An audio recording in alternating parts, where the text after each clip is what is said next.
नमस्कार मित्रांनो, आज मी तुम्हाला सावित्रीबाई फुले यांचा स्पीच सांगणार आहे.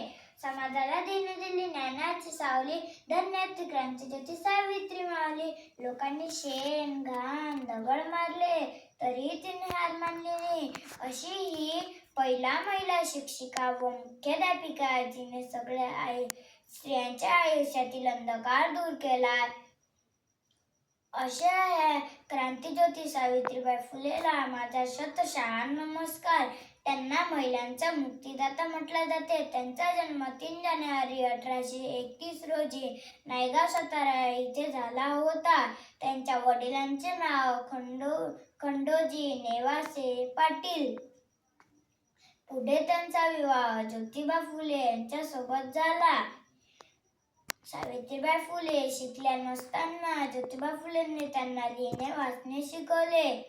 पुढे त्यांनी आशिया खंडात भिडेच्या वाड्यात पुणे येथे बुधवार पेठेत पहिली मुलींची शाळा काढली. सुरुवातीला फक्त 6 मुले होत्या, परंतु संख्या वाढत 45च्या आसपास झाल्या. पुढे मुलींची लग्न.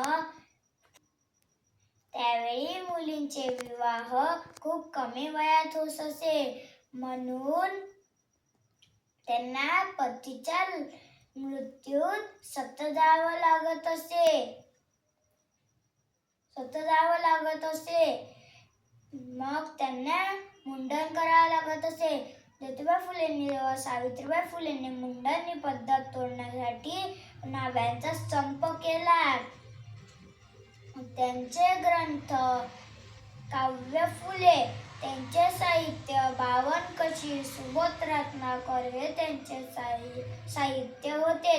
पुणे 1896 मध्ये पुणे येथे प्लेगची साथ पसरली. हा आजार अनेकांचा जीव घेऊ लागला. म्हणून सावित्रीबाई फुलेंनी स्वतःच्या जीवाची पर्वा न करता दुसऱ्याच्या जीवाची लोकांची सेवा केली. त्यांना पण हा आजार झाला, परंतु त्यांनी शेवटच्या श्वासापर्यंत लोकांची सेवा केली आणि त्यातच त्यांचा मृत्यू झाला. आज 3 जानेवारी हा दिवस आपण बालिका दिन म्हणून साजरा करतो. अशा महामानवाला माझे कोटी कोटी नमस्कार. जय हिंद, जय भारत, जय संविधान.